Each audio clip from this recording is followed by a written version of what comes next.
ஒரு நீதிபதியை பணி நீக்கம் செய்ய வேண்டும் என்றால் அது நாடாளுமன்றத்தில் இம்பீச்மெண்ட் என்ற முறையின் மூலமாகத்தான் முடியும்.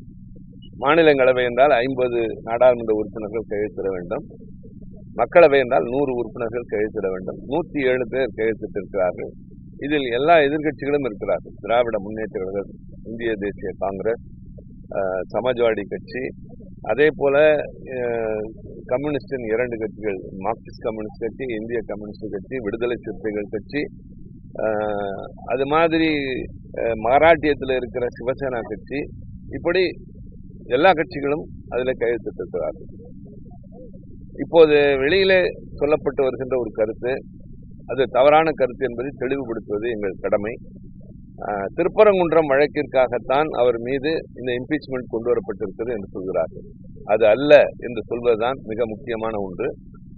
காரணம், ஆகஸ்ட் மாதம், இதே வருடம் 2025 ஆகஸ்ட் மாதம் 11ஆம் தேதி இரு அவைகளையும் சேர்ந்த 50 நாடாளுமன்ற உறுப்பினர்கள் இவர் மீது 13 குற்றச்சாட்டுகளை எடுத்து வைத்து, இவர் தன்னுடைய பொறுப்பிற்கு மாறாக நடந்து கொள்கிறார், அரசியல் சட்ட மாண்புகளை காப்பாற்ற மறுக்கிறார், ஒரு நீதிபதி என்கின்ற பொறுப்பிற்கு மாறாக பொது இடங்களில் அவர் தனிப்பட்ட முறையில் விமர்சிப்பது, நீதிமன்றத்தில் தீர்ப்புகள் சொல்கிற போது பல்வேறு விதமான கருத்துக்களை, சில பேரை தனிப்பட்ட முறையில் பாராட்டுவது, சில பேரை விமர்சிப்பது போன்று 13 குறிப்பிட்ட நடவடிக்கைகளை குறிப்பிட்டு குடியரசுத் தலைவருக்கும் உச்சநீதிமன்ற நீதிபதிக்கும் அந்த மனு அனுப்பப்பட்டிருக்கிறது.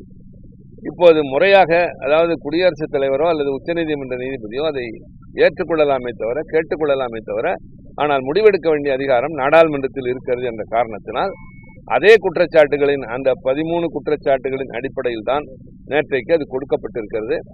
இது திருப்பரங்குன்றம் என்று சொல்லி எப்பொழுதுமே எதையாவது கிளறிவிட்டு அதன் மூலமாக மத பிரச்சனையை கிளப்பி ஆதாயம் தேட முனைகின்ற ஒரு நலன் சார்ந்த, தன்னலன் சார்ந்த, எல்லாவற்றையும் குறுகிய நோக்கோடு கொண்டு போகின்ற சில பிரிவினர் அதற்கு முயற்சி செய்கிறார்கள்.